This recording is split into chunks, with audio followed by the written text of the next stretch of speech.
Hi guys, welcome back to my channel Nalla Coder. So last video में हम लोग ने देखा था कि हम लोग ने जावा और सी सी प्लस के डिफरेंस पढ़े थे। उसके बाद ऊप्स कॉन्सेप्ट्स के सिर्फ हम लोग टर्म्स देखे थे कि क्या क्या होते हैं, कितने होते हैं। तो आज हम लोग ऊप्स कॉन्सेप्ट्स के हर एक टॉपिक्स के बारे में समझेंगे डिटेल्स में। और इसके साथ ऊप्स कॉन्सेप्ट्स को समझने से पहले क्या क्या टर्म्स और कीवर्ड्स हम लोग को समझना है वो सब भी पहले समझेंगे। उसके बाद फिर हम लोग इसका ऊप्स कॉन्सेप्ट्स के सारे टर्म्स हम लोग समझेंगे। जहाँ पे भी हम लोग को रिक्वायरमेंट रहेगा कि हाँ इससे पहले हम लोग को ये सीखना है, तो पहले हम लोग वो सीखेंगे, उसके बाद फिर हम लोग ऊप्स कॉन्सेप्ट्स के ऊपर जाएंगे।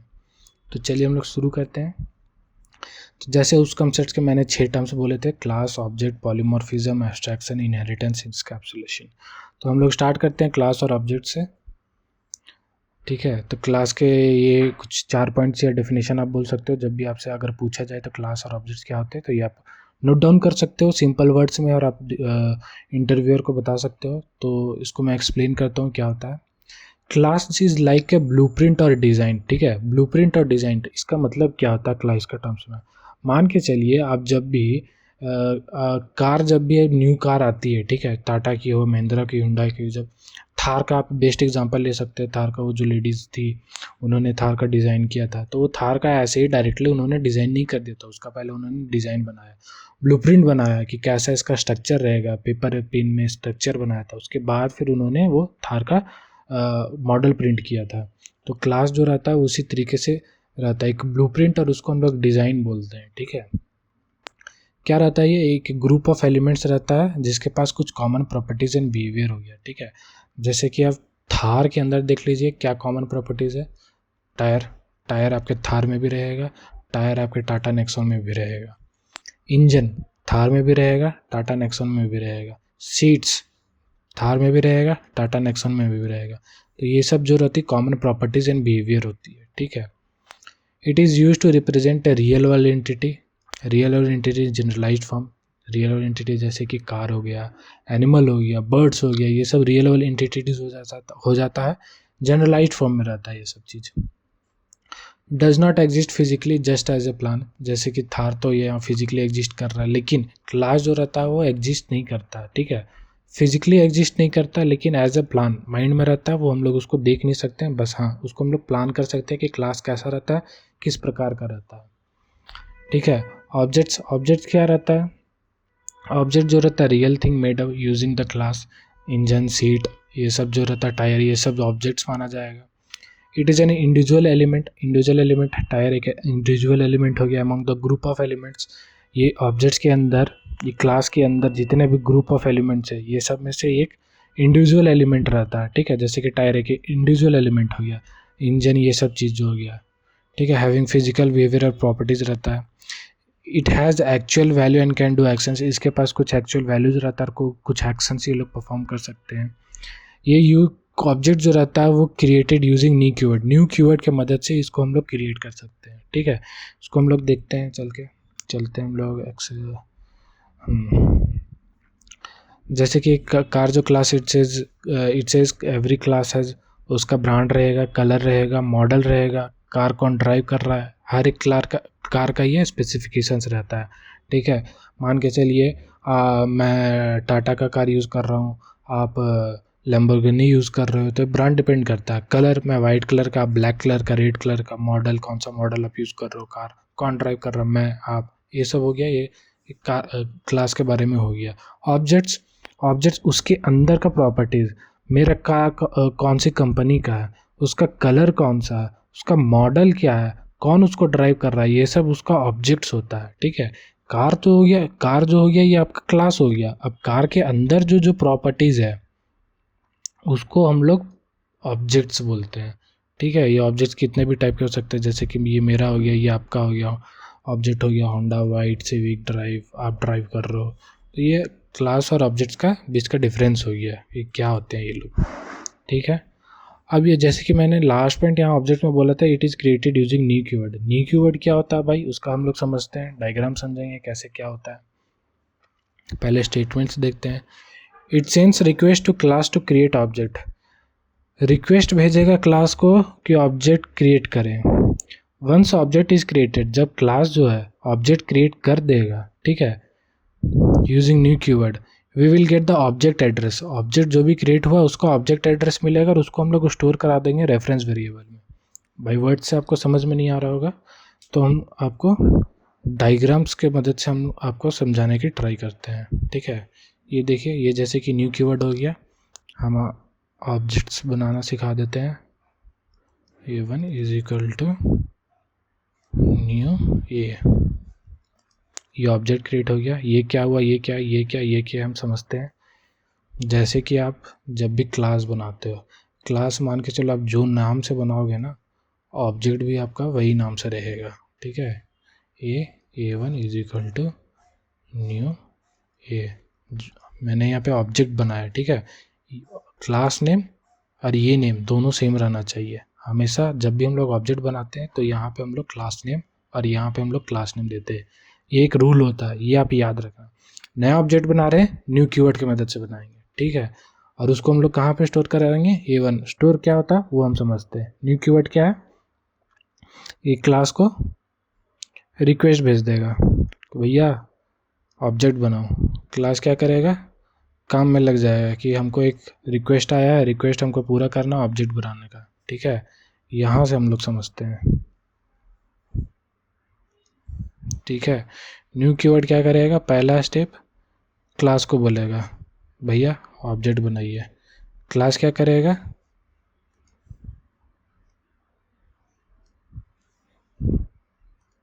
ऑब्जेक्ट बना दिया। दूसरा स्टेप क्रिएटेड, ऑब्जेक्ट बना दिया। अब ये जो ऑब्जेक्ट बनाया है, ऑब्जेक्ट का कुछ वैल्यू रहेगा, ठीक है। ऑब्जेक्ट का कुछ एड्रेस रहता है या वैल्यू रहता है। अब ये जो एड्रेस रहता है, न्यू कीवर्ड क्या बोलता है, फटाक से मुझे दे दो, ये मुझे इसकी ज़रूरत है, मैं ये ऑब्जेक्ट एड्रेस ले लूँगा। न्यू कीवर्ड ले लिया। अब ये न्यू कीवर्ड क्या बोलता है, ये मैं अपने पास नहीं रखूँगा, इसको सेफली मैं रेफरेंस वेरिएबल, इसको हम लोग रेफरेंस वेरिएबल बोलते हैं। सेफली मैं रेफरेंस वेरिएबल को दे दूंगा ताकि ये सेफ रखे, और कोड में जब भी हम लोग को ये ऑब्जेक्ट का हम लोग को ज़रूरत पड़ेगा तो उसको हम लोग यूज़ कर सकते हैं।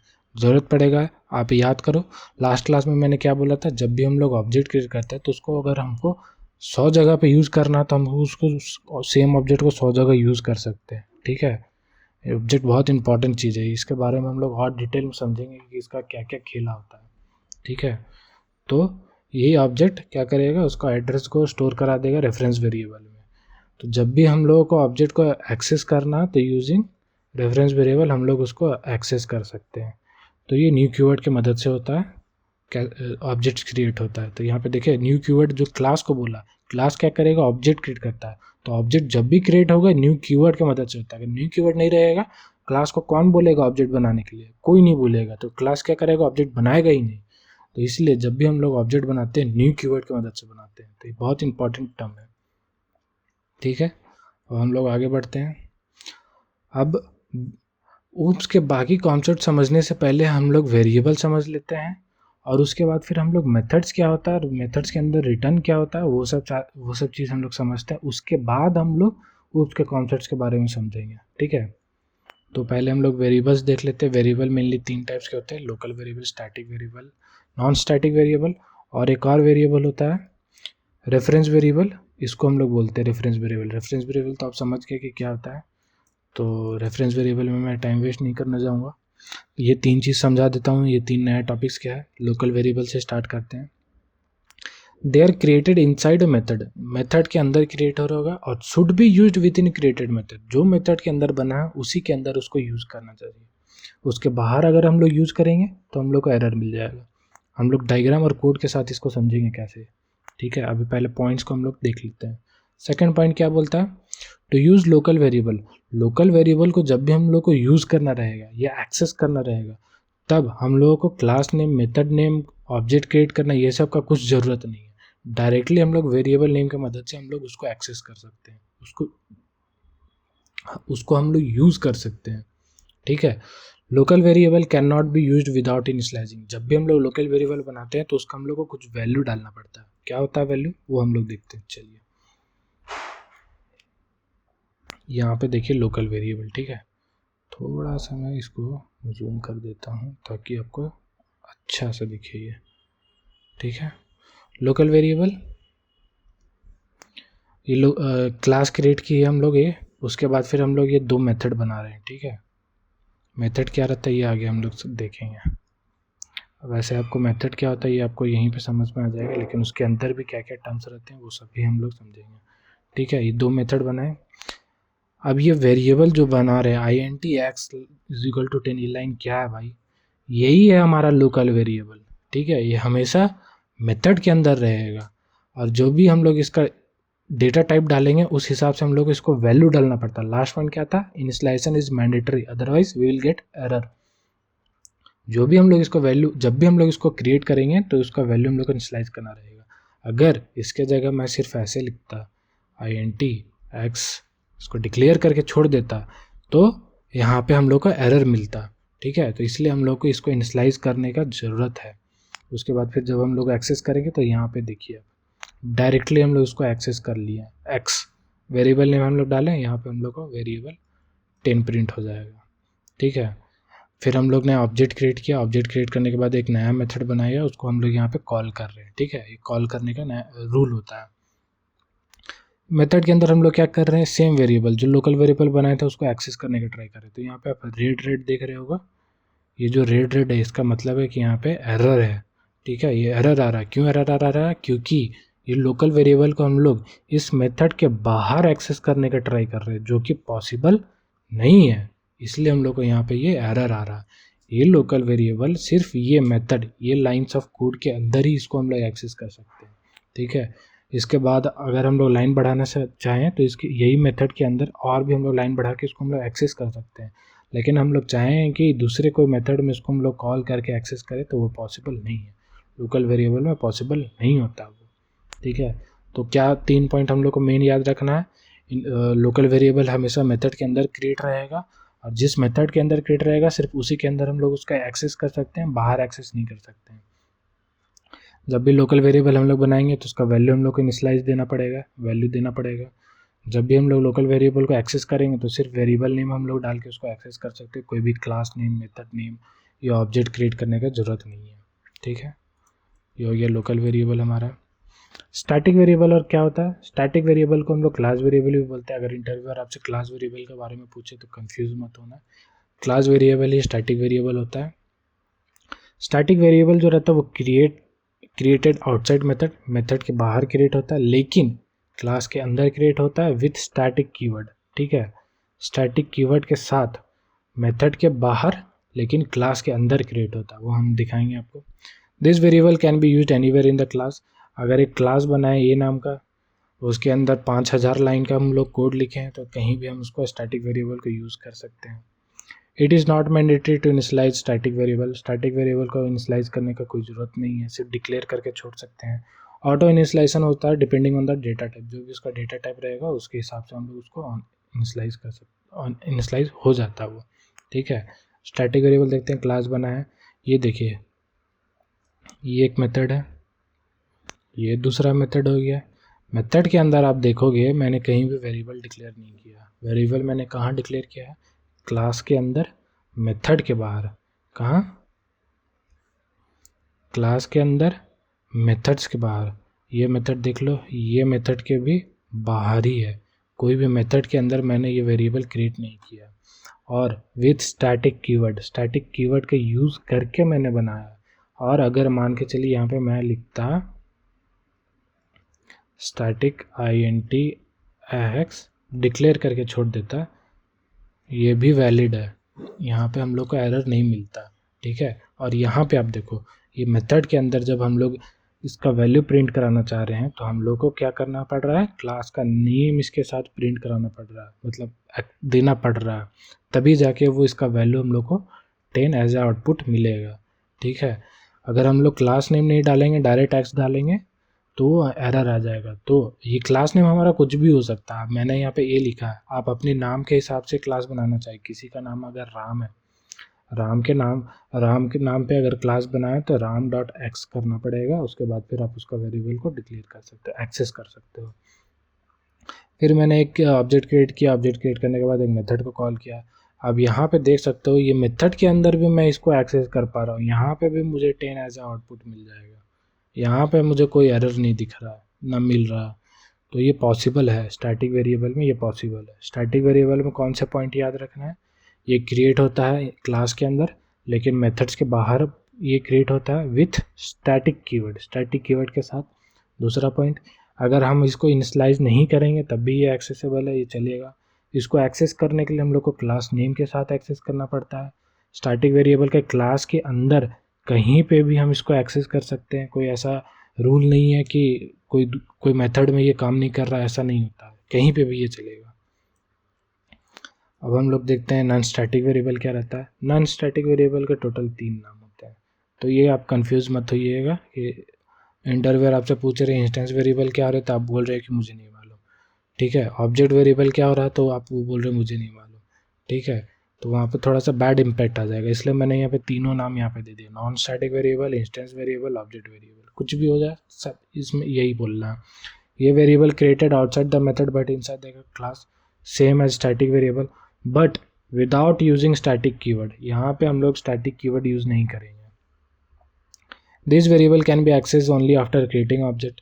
ये वेरिएबल को हम लोग तभी एक्सेस कर पाएंगे जब हम लोग ऑब्जेक्ट क्रिएट करेंगे। अगर ऑब्जेक्ट हम लोग क्रिएट नहीं करेंगे और उसके पहले ही एक्सेस करने का ट्राई करेंगे तो हम लोग को एरर मिल जाएगा, ठीक है। Every time we create an object, copy of non static variable is loaded into RAM. जब भी हम लोग ऑब्जेक्ट क्रिएट करेंगे तो नॉन स्टैटिक वेरिएबल में जो भी वैल्यू है वो रैम में स्टोर हो जाएगा। रैम मतलब क्या, मैंने लास्ट क्लास बताया था, मेमोरी एलोकेशन। मेमोरी एलोकेशन कहाँ होता है, स्टैक में होता है। तो जो भी हम लोग वैल्यू डालेंगे वो स्टैक में जाके स्टोर हो जाएगा। 10 टाइम्स मैं अगर ऑब्जेक्ट क्रिएट कर रहा हूँ तो 10 टाइम्स स्टैक में जाके वैल्यू स्टोर होते जाएगा। Initialisation is not mandatory, auto initialisation depending on the data type. वही सेम कंडीशन है, इसका भी इनिशियलाइजेशन नहीं मैंडेटरी नहीं है, depending on the data type auto initialisation होता है। इसको हम लोग समझते हैं। ये देखिए नॉन स्टैटिक वेरिएबल, क्लास बनाया, यहाँ पे मैंने वेरिएबल बना रहा without using static keyword, directly int x is equal to 10 डाल दिया। 2 मेथड बनाया, मेन मेथड और टेस्ट मेथड। मेथड में मैंने कहीं भी वेरिएबल नहीं बनाया, आप देख सकते हो। यहाँ पे मेजरली हम लोगों को क्या देखना है, मेथड के अंदर मैं जब इसको एक्सेस करना चाह रहा हूँ तो पहले मुझे ऑब्जेक्ट क्रिएट करना पड़ रहा है। ऑब्जेक्ट क्रिएट करने के बाद ऑब्जेक्ट का जो भी रेफरेंस वेरिएबल रहेगा उसको यूज़ करके मैं इस वेरिएबल को एक्सेस कर रहा हूँ, ठीक है। ये मेन पॉइंट है। वही आप स्टैटिक वेरिएबल में देखोगे, मैंने यहाँ पे कोई भी ऑब्जेक्ट क्रिएट नहीं किया, डायरेक्टली इसको एक्सेस कर रहे हैं तो वो एक्सेस हो रहा है। लेकिन अगर नॉन स्टैटिक वेरिएबल में आप चाहोगे कि इसको बिना ही ऑब्जेक्ट क्रिएट किए इसको एक्सेस करना चाहोगे तो वो पॉसिबल नहीं है, आपको यहाँ पे एरर दे देगा। तो इसलिए यहाँ पे ऑब्जेक्ट क्रिएट करना ज़रूरी है। उसके बाद फिर मैंने ये रेफरेंस वेरिएबल से दूसरे मेथड्स को कॉल किया, मेथड के अंदर एक्सेस कर रहा हूँ, लेकिन यहाँ पे भी मुझे ऑब्जेक्ट क्रिएट करने की ज़रूरत पड़ा। उस ऑब्जेक्ट एड्रेस का रेफरेंस वेरिएबल डाल रहा हूँ और नॉन स्टैटिक वेरिएबल का रेफरेंस वेरिएबल। तो एक मेजर सा पॉइंट यहाँ पे हम लोग को याद रखना है। क्या याद रखना है, जब भी हम लोग नॉन स्टैटिक वेरिएबल को एक्सेस करेंगे तो इसमें 2 रेफरेंस वेरिएबल डालना पड़ता है। क्या क्या चीज़ का रेफरेंस वेरिएबल, पहला रेफरेंस वेरिएबल जब हम लोग ऑब्जेक्ट क्रिएट करते हैं उसका रेफरेंस वेरिएबल। दूसरा क्या रेफरेंस वेरिएबल, जो हम लोग नॉन स्टैटिक वेरिएबल क्रिएट कर रहे हैं उसका वेरिएबल हम लोग को पास कराना पड़ता है, तब जाके हम लोग का वैल्यू जो है प्रिंट होगा, ठीक है। तो ये मेजर सा डिफरेंस होता है स्टैटिक नॉन स्टैटिक के बीच में। अब हम लोग आगे चलते हैं, मेथड्स और रिटर्न कीवर्ड क्या होता है वो देखते हैं। तो पहले हम लोग मेथड समझते हैं, मेथड कितने टाइप्स के होते हैं वो समझते हैं, ठीक है। मेथड क्या होता है, method is a block of code that perform specific function. ये क्या है, ये क्या है, ये दोनों हमारा मेथड है,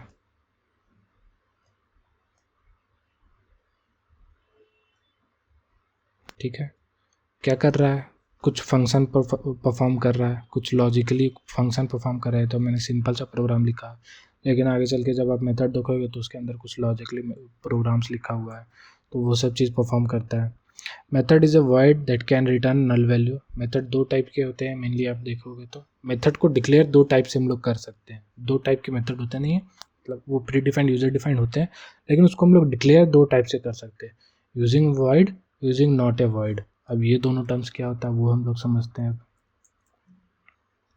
ठीक है, मान के चलिए मैं एक मेथड बना रहा हूँ पब्लिक int बुक।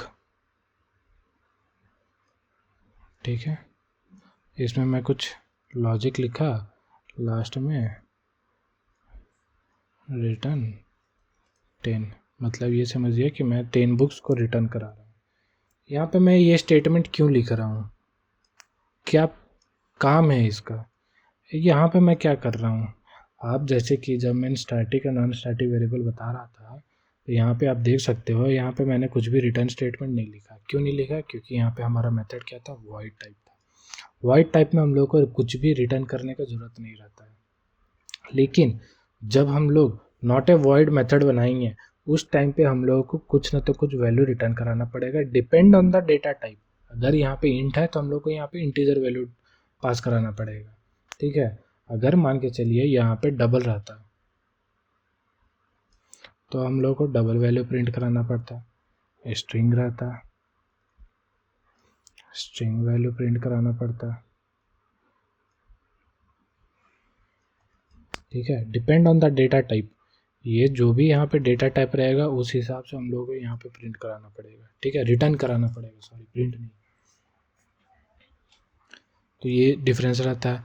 वही अगर वाइड रहता तो वाइड में तो हम लोग को रिटर्न, वाइड में हम लोग ऐसे भी लिख सकते हैं। ठीक है, वाइड में आप देखिए, वाइड में हम लोग क्या कर सकते हैं, अगर हमारा कोई मेथड वाइड रहता टेस्ट, ठीक है, कुछ भी लॉजिक लिखे हैं,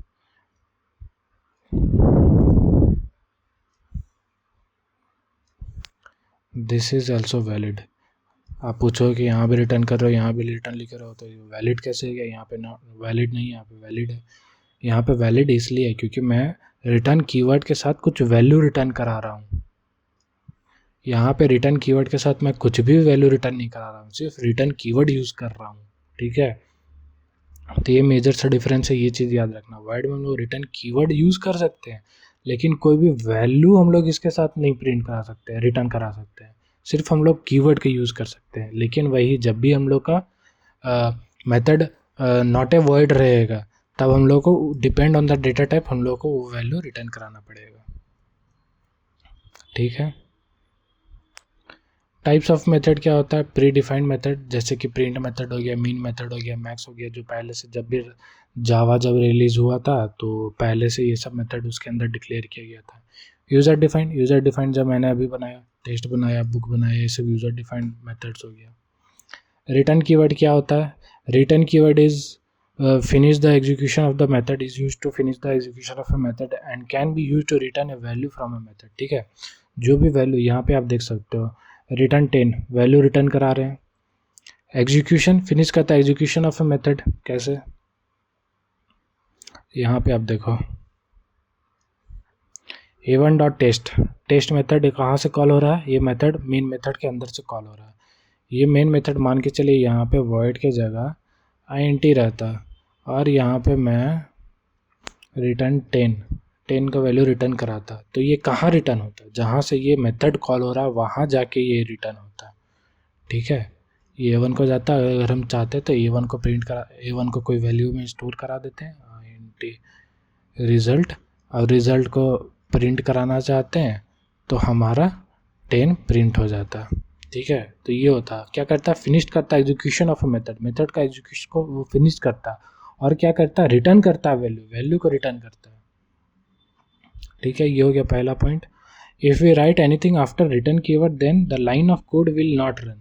ठीक है, रिटर्न कीवर्ड के बाद अगर हम लोग कोई भी स्टेटमेंट लिखते हैं तो वो रन नहीं होता, और वो हम लोग को क्या देता है, अनरीचेबल कोड एरर दे देता है। अनरीचेबल कोड एरर आपको इंटरव्यू में पूछ सकता है। ठीक है, जैसे कि ये रिटर्न इसके बाद फिर मैं कुछ वैल्यू डिक्लेयर करता, तो ये हमारा क्या होता, एरर आ जाता, अनरीचेबल कोड हो जाता। ठीक है,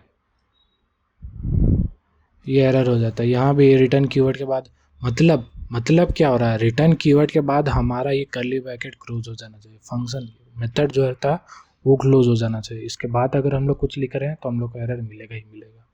ठीक है, अब हम लोग समझते हैं कि मेथड का एडवांटेज क्या होता है।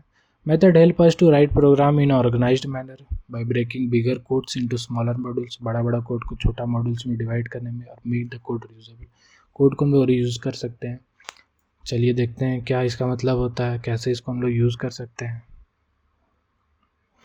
ये कोड को देखो आप, ये कोड में हम लोग कहीं भी मेथड का मतलब वैसा यूज़ नहीं कर रहे हैं, तो एक ही मेथड बनाए हैं। वो मेथड में हम लोग दो वेरिएबल डिक्लेयर कर रहे हैं, int a equal to 5, b equal to 3। A में 5 डाल रहे हैं, बी में 3 वैल्यू डाल रहे हैं। एक सम वेरिएबल बना रहे हैं जिसमें दोनों वैल्यू को ऐड कर दे रहे हैं, तो ये 8 आ जाएगा। और उसको हम लोग जब प्रिंट करा रहे हैं तो 8 प्रिंट करा देगा। अब हम लोग एक वेरिएबल बना रहे हैं स्क्वायर ए में क्या कर रहे हैं, ए वैल्यू का हम लोग एरिया निकाल रहे हैं। तो 5 5 जा 25 आ जाएगा स्क्वायर में।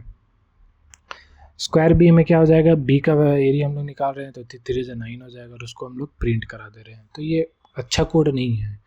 ठीक है, अच्छा कोड क्या है, अच्छा कोड हम लोग इसको बोलते हैं। क्लास है, क्लास के अंदर एक ऐड, हम लोग यहाँ पे क्या दो लॉजिक हम लोग क्या लगा रहे हैं, ठीक है वो देखना। दो लॉजिक क्या कर रहे हैं, पहला हम लोग ऐड कर रहे हैं, दूसरा क्या कर रहे हैं, एरिया निकाल रहे हैं। ये दो लॉजिक को हम लोग क्या किए हैं, यहाँ पे मेथड ही डिक्लेयर कर दिए। मेथड बना के ऐड का जो भी लॉजिक रहेगा उसको हम लोग लिख देंगे, एरिया निकालने का जो भी लॉजिक रहेगा वो लिख देंगे। मेन मेथड में क्या करेंगे हम लोग, एयर वेरिएबल बनाए, डायरेक्टली हम लोग क्या कर रहे हैं, प्रिंट स्टेटमेंट के साथ हम लोग ऐड का मेथड को कॉल कर रहे हैं, जिसमें हम लोग ए का वैल्यू डाल रहे हैं और बी का वैल्यू डाल रहे हैं। ये ए और बी का वैल्यू तो यहाँ पे 5 और 3 आ रहा है। अब आप पूछोगे कि यहाँ पे एक ए और बी डाल रहे हैं लेकिन यहाँ पे हम लोग एक्स और वाई लिख रहे हैं, ये क्यों। जब भी हम लोग मेथड डिक्लेयर करते हैं तो उसके अंदर जो भी हम लोग ये ब्रैकेट के अंदर जो वैल्यू डालते हैं उसको हम लोग पैरामीटर बोलते हैं। पैरामीटर नेम, ये जो नेम होता है ये हम लोग पे डिपेंड करता है कि हम लोग क्या पास करा रहे हैं। डेटा टाइप तो हम लोग यहीं से देंगे कि क्या डेटा टाइप का वो बन रहा है और पास हो रहा है, वो डेटा टाइप सेम रहना चाहिए। अगर यहाँ पे हम लोग स्ट्रिंग डालते तो यहाँ पे स्ट्रिंग एक्स स्ट्रिंग वाई होना चाहिए था। यहाँ पे हम लोग इंट है तो इसलिए इंट एक्स इंट वाई।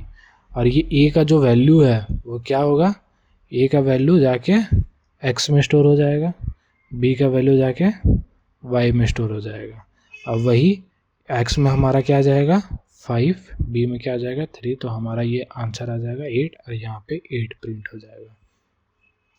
दूसरा क्या कर रहा है, स्क्वायर ऑफ ए निकाल रहा है, सिर्फ ए, यहाँ पे देखिए सिर्फ एक पैरामीटर डाल रहा है। ठीक है, सिर्फ एक ए का वैल्यू। अब ए का वैल्यू हम लोग किस में प्रिंट करा रहे हैं, नम में प्रिंट करा रहे हैं। ठीक है, नम में वैल्यू स्टोर करवा दे रहे हैं।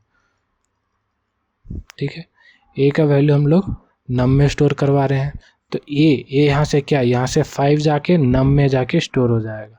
अब यहाँ पे देखिएगा कि रिटर्न एरिया का वैल्यू निकाल रहा है, तो 5 × 5 25 यहाँ से रिटर्न करा देगा। कहाँ से ये रिटर्न कॉल हो रहा है, यहाँ से कॉल हो रहा है, तो यहाँ पे इसको 25 प्रिंट करा देगा।